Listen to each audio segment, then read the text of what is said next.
to talk about trucking and being able to stop here. And okay, well, I guess we're live here.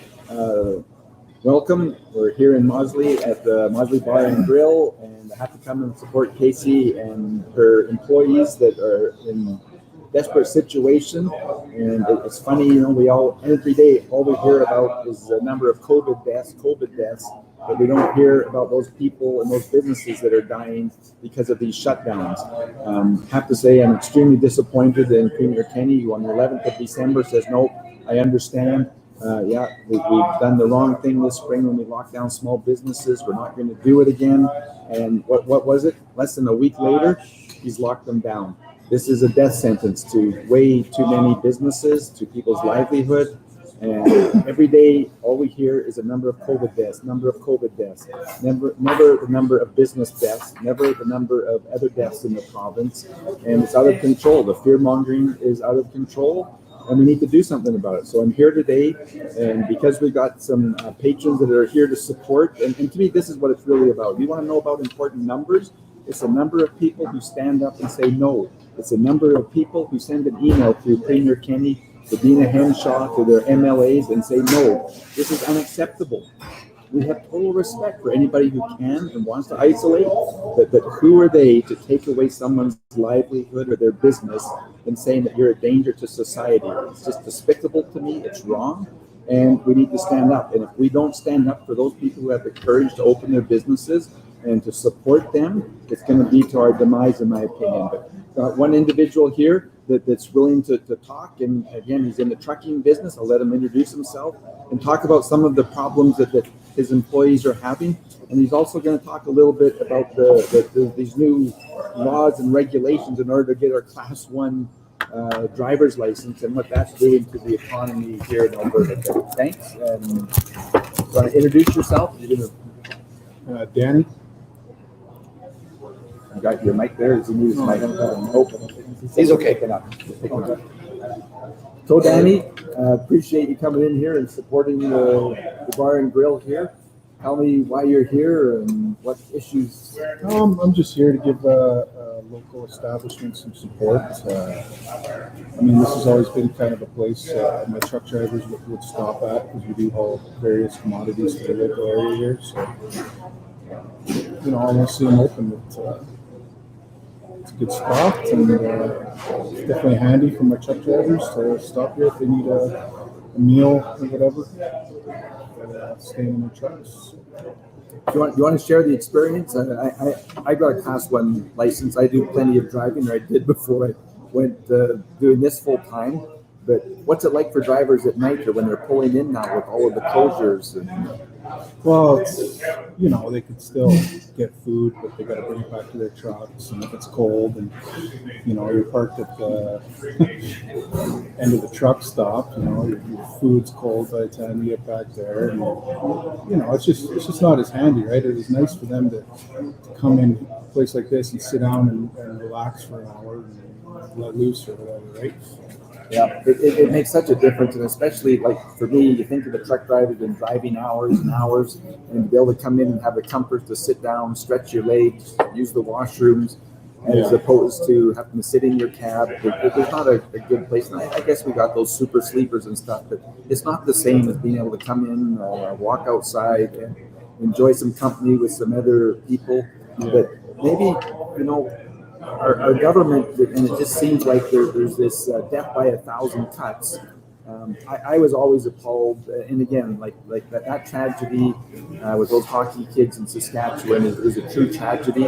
But for them to go after and say that these truck drivers weren't properly experiencing stuff, it's always really frustrated me, because this individual drove through a stop sign. What are the new regulations doing for you and your employees and trying to keep drivers? Well, so far they haven't affected us too much, but I can see it affecting us long term. The cost of entry in the trucking is, I don't know what, 1,000 times more than it used to be. When I got my Class 1, it was $100 written test, $100 road test, and $100 medical. now, you're looking at about $10,000, and there is some grants to cheapen that up a bit. But I have we farm as well. And my brother-in-law needed some work this fall, so he got his cost. I mean, even with the grants, it still costs us approximately $6,000 to send him to his broker. And then this winter, I wanted to hire him to drive. Yep. My fleet, well, my insurance company won't even touch him because he doesn't have 3 years experience. But yet, you did this note program where you probably get more experience doing that than you do 2 years of truck, 3 years of truck driving. Yep. From what I can see, what's the point of having this program if guys can't get jobs, especially if they want to work for a smaller gig? Yeah. No, it's really problematic. And again, these bureaucrats who sit there and make all these laws, I don't think they have any understanding of the long-term effects when they change these things. And again, like I say, for me, look, this individual drove through a stop sign. This wasn't improper training. There was something else that caused that. Now it's caused this domino effect in the industry. And anything else that you want to share, or your friend that's with you here? No, that's good. Well, really appreciate you stopping in and supporting the business here. And take care. And I hope this is a successful year for you. Will do. Thank you, Dave. Thank you. Well, I think we have a few other people that are going to line up to share a few experiences. I don't know. Dean, do you want to have a comment on some of the... I'll trade down the seats. Okay. Well, again, The owner will join us too. What's that? The owner. Yeah, the owner of the bar here will come and join us in a little bit too. But right now, gratefully, she's got some patrons here and she's busy. But here's another individual who's heard it was open and drove a few miles to get here. But about half an hour. Yep, half hour. Yeah, I've been a businessman in High River for about 20 years and enjoy coming out here. Know a lot of the locals. A lot of the locals have done business with me over the past few decades, and this has always been a great spot to drop on, have lunch, catch up with customers and everyday Albertans. So, I mean, to feel for these kind of businesses, because without any kind of traffic, I mean, takeout's one thing. They need the lunch crowd, they need the dinner crowd. Yep, and even when you say takeout's one thing, but how many people, the serving jobs and the tips and That's right. Well, I mean, your staff level goes down, and your costs go up. It's a really difficult situation. And out here, you're a ways away. If you're in Calgary, people can just drive 2 minutes, 5 minutes, get what you need. But out here, I mean, you're 20 minutes, half an hour. Anyway. I don't know if you heard this story, but listening to one of the other patrons here, but literally young couple, I think it was a 2-month-old baby.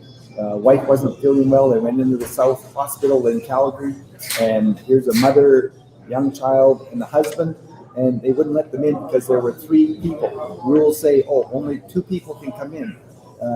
He had nothing he could do. He had to bring the baby all the way back here and then go back to the South Hospital to be with his wife. And some of these rules, like you just gotta shake your head. Like a 2-month-old baby from the country and telling them, sorry, you can't come in.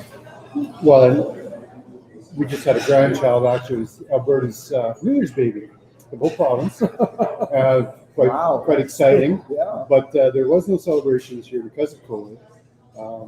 We had to tell the media ourselves because nobody's allowed in, of course. And in the past, my wife, grandmother, would be in there, and the father, and all that stuff. Now it's one person, and these rules they're just they're out of control, and They are. I mean, I think classic example for me is when I can, I go to the Freedom Walk in Calgary at City Hall. And the one day, it was Boxing Day, I'm there and they give out 20 tickets to guys standing outside, right? On my way back from the Freedom Walk to my house, I drive by Shinnick Center and there's signs up that says no more parking available. Yeah. And the lot is just crazy. So, and these people are jam-packed into a mall, but you can't stand outside and exercise your charter rights. You know, this is definitely what you call police state tactics or compliance. It is they're just teaching people to comply, whether it's wearing a mask, whether it's 15% capacity, or to close your businesses down. And what's probably the most bothersome for me, Dean, is the fact of this divide and conquer. And I realize that there's lots of people in our society that their job is secure, everything else, but who are they to take away someone's livelihood or their business because they have that security? Because I haven't talked to any individual yet that their livelihood or their business is at risk that says, oh yeah, I want to shut down. This is a benefit. It's crazy. You know, in all honesty, if it was, we've been into this thing for a year now, basically, Yeah. and I still don't know anyone who's been violently ill from it. I certainly don't know anyone that's perished from it, and I know that there are people that have perished from it, but is this any worse than the flu season? In my estimation, is not quite as such. I actually said to a few people this morning visiting us up here that there's no question when you look at the numbers that the life expectancy of an Albertan is not going down because of COVID. It'll continue to go up, but there's no question in my mind going forward, the life expectancy of Albertans will go down because of the mental health issues, because of the suicides. I talked to a teacher yesterday, and these are kids in grade 6 that again, the statistics show that for young kids, there is no impact. This is not a problem for young kids for COVID. But the impact and the fear that they're getting of not being able to touch a book and to read a book, and not to be able to go to the gym and to exercise. And again, historically, if you were to ask people where's our deficit in our healthcare system, they always say it's mental health. Well, what is this going to do down the road for Albertans and the mental health issues? This is a major problem. Well, maybe the chief medical officer and Kramer can explain to us why we have kids in school and they're not able to participate in activities like swimming, hockey, ice skating, any of those things. They're locked up and can't see their friends. I have a son that's in post-secondary, and I asked him if they had talking to new friends and hanging out with buddies. Everybody's separated. And I don't care who you are, Paul. That's not healthy. People need interaction. That's why this kind of thing is really wonderful for society. And if you're worried about it and you don't feel like doing it, by all means stay at home. Yeah. But definitely don't infringe on my rights as a Canadian and Albertan to do the things that I want to do. It's the age-old story, Paul. If I'm not feeling good, staying at home. Absolutely. I always have. I don't walk around spreading it, and from a boss perspective, we always said the same thing too. If you're not feeling well, don't bring it into work. Go recover. And it's been a successful policy for 20 years.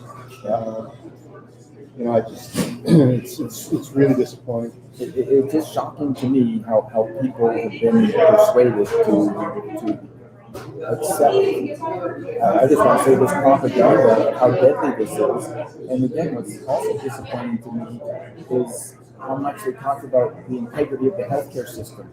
Probably what bothers me the most, if we're just talking on that side of it, is that we have spent tens of billions of dollars on COVID, and yet we have nothing to show for it. How many senior care facilities could we have built? How many hospitals could we have built? How many frontline workers could we have put in place if that was our priority? Say, wow, this pandemic could be here. And the biggest thing is that this hasn't been a crisis. If a real one does come, what then? Well, I mean, I'm worried about people's immune systems as well. We're all in a bubble all of a sudden, and if something comes through, it's definitely going to take its toll on everybody, not just the people with immune systems that have been run down. Yeah. And now we're at the point where everybody's immune systems are down. And the things that I find interesting, the CDC comes out and says, they start changing their story. World Health Organization says the PCR test is cranked up too high. It may not be a good test. And it took them how long? 10 months to figure that out? I mean, I have some real questions. obviously, and a lot of people do. There's a lot of places to look out there. I just find it interesting when all these doctors and nurses are standing up saying this isn't right. Why would they do that? There's a reason. Oh, there is. Well, any final thing that you?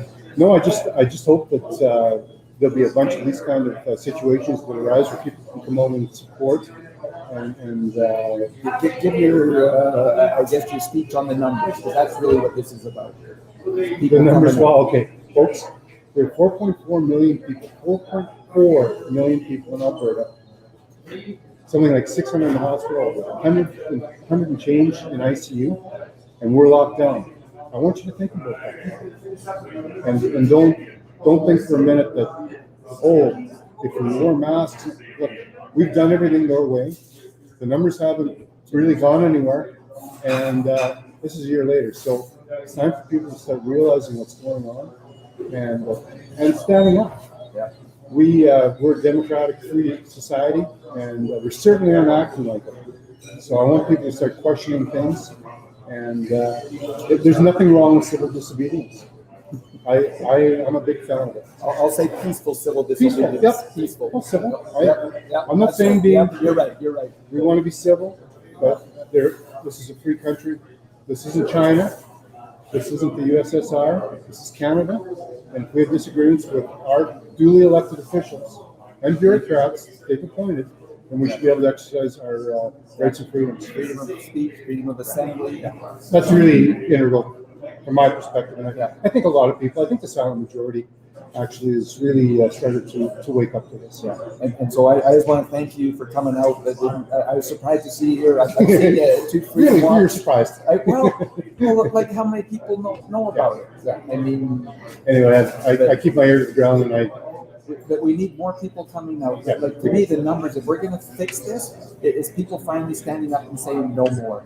We need the numbers to come out here. We need them to come to the Freedom Walk. We need them to send the emails to the premier and to the health people. That like if we don't speak out, that they've got us in a chokehold, and we've got to break that and say no, it's no more. So I really appreciate you coming out, and good seeing you again. Same. Thanks, Paul. Thanks for what you do. Well, it's an honor.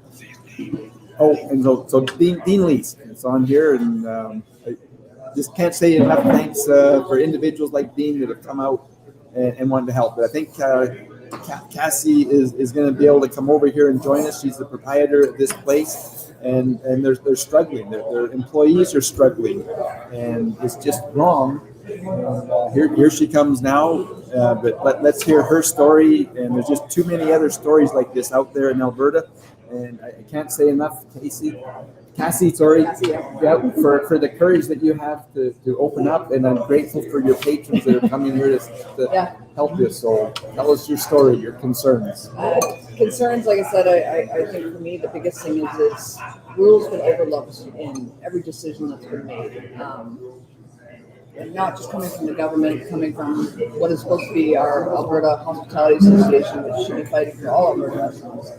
And I just don't see that coming from them for the things that they've said and done. Articles you can look up and see their words. And December 13th, I think one of the decisions of closing restaurants was due to them because they'd written a letter, an open letter to the government, stating that with the restrictions that had been applied just prior to that, with only allowing families at tables, family level, limiting capacities, of course, so on and so forth, it wasn't viable for them to stay open with those limitations. They were better off going to takeout, and so on and so forth, which for them makes sense. But wouldn't you say that then, fine, let individual restaurants decide that? Who are they to say for you if 15% is workable for you? Right. Because it isn't for the industry to shut everybody down. I just, this group think and central government decision just always drives me crazy. And me too, that's what I mean. As opposed to individual business owner like yourself out here in rural Alberta, truck drivers driving by, stopping at different times, and yet no, you can't be open. It's just shockingly unbelievable to me. Right, and no one gave thought to the fact that takeout in a rural area it doesn't work. Nope. It just does not work. I mean, don't get me wrong. In spring and summer, we had shutdowns too. Takeout actually went fairly well. But people were able to get out and drive around. Weather was nice. You could sit in your car and enjoy a meal. Not now. You can't sit outside and enjoy a meal. It just doesn't happen. It doesn't make sense. We're doing delivery to try and offset, but even with delivery, it's the closest town is 25 minutes. So it's an hour And just that's, to do and that's delivery. costly, especially like the new price of gas, like $1.09 a liter, and all of our wonderful carbon tax. Yeah. Yeah, so it's just not viable out there to do just takeout, unfortunately. And it's, I wish it were, but again, we can't ask our local people to come in and buy dinner 5 nights a week. It just doesn't make sense, and I wouldn't expect them to do this. They've been ultimately supportive in every way they possibly can, but I mean, again, it just doesn't make sense. No, it's just wrong, and like for me, it's just the fundamental freedom of being allowed to live and make a living. And that as well. I mean, we're all responsible adults. So I mean, you should know whether you feel either safe coming into a place that's open, then don't come in. It's your choice. Yeah. We all have the right to make that choice. If you're sick and have a cold, don't come in. It's not rocket science. No, we've been taught that and raised that way, that when you're sick, stay home. And nothing should be different now as far as that goes. So Yep. I don't see it that way personally myself anyways. And I mean, as long as the restaurants are doing the basics of, masking, sanitizing, social distancing, then there's no way we're any less safe than anyone else. Well, really appreciate you having the courage to do this. I hope that this creates a domino effect. I hope so. That it really is up to the people and the patrons to support these people and overwhelm the government with this support for our business people and our I want to say our employees. How many employees do you have here at full Just swing? before it was 13, and now we're down to like 4 neighbors coming in for the most part, besides myself and my husband. And so how devastating is that to the other 10 that have lost their jobs? I mean, And it is. there's just no impact assessment on any of that and how people's lives are being hit. It's just wrong. But anything else you'd like to say? But just can't thank you enough. I really just hope that other restaurants, especially rural restaurants, follow suit. Let children that we can stand strong as rural communities, and we need to be here. We're viable to our communities, no matter which way you look at it. So. Yeah. I'm going to throw in a political point here, but contact your MLA, and if you believe in this and it's wrong, you need to tell your rural MLAs, if you don't stand up for us, that we're going to be electing someone else. That you're there to represent us, not to protect us from ourselves. I agree. Anyways, Okay, thank you. good guys. seeing you. You take care. You too. Is there anybody else that's wanting to come on? Or I guess I want to close today's Any questions? live. Oh, we got questions on here? Okay, well, I'd rather you read them to me than me have the questions. You read the questions to me and I'll answer them. I have my glasses on to try and determine them. But I just want to share, again, Leduc Lanes in Leduc, 66-year-old grandmother. During the day, she looks after 2 of her grandchildren. I think they had a GoFundMe page. I'll look it up later. She just called me when I was driving here this morning. But bottom line, she's losing her business. Her monthly rent is $6,500 a month. She's been shut down, and again, the facility is big enough, open enough that she can safely run and operate. But yet, she's one of the ones that the government has pointed the fingers at and says, "Sorry, you're not safe. You don't count." Her home is up for collateral on her business. She's been threatened because she looks after her grandchildren during the day, that she will be arrested if she opens up, and that they will take her grandchildren into custody and they'll have a battle to get them back. This is wrong. We as Albertans need to stand up to these individuals, and if we do not stand up and stand up quickly, there's too many lives that are going to come to risk. And there's no question in my mind, COVID is real. It's been devastating to, I can't remember, is it 1,200 lives that we've lost here in the province? But it's very interesting to realize that those deaths are after the average life expectancy of Albertans. Our life expectancy will not be going down because of COVID, but I absolutely know that our life expectancy will be going down because of the actions this government has taken on COVID. We have struggled for years here in the province with mental health. that's escalating. We don't even have enough people to accommodate them. The impact that we're having on our children and the fear mongering and their fear of associating and meeting one another. These are going to have long-term impacts, and I would suspect that we're going to actually see the lifespan and certainly the quality of Albertan lives go down as they struggle with addictions and other problems that they've turned to try and deal with the stress. But David, do we have a couple of questions that you think I should answer? Well, here's an interesting question. It's not really related to the restaurant, but AB Free says the UCP is a disgrace. Where can I get some Wild Rose signs and gear? Well, thank you, AB Free. We are trying to gear up and to get some answers, but go to our webpage, wildrose.party, and we will eventually, we need to raise more money and we need to start selling some signs, but that's an absolute campaign that we need, is for people to get little lawn signs for their front yard. We need little bumper stickers for their cars. Love the idea. And we will try and get those out as quickly and as soon as we can. But I think we should probably call it a day. Really appreciate everybody tuning in. Please share this and let's stand up for those small businesses that are struggling and are on life support right now. These are the people we need to save. But thanks and take care.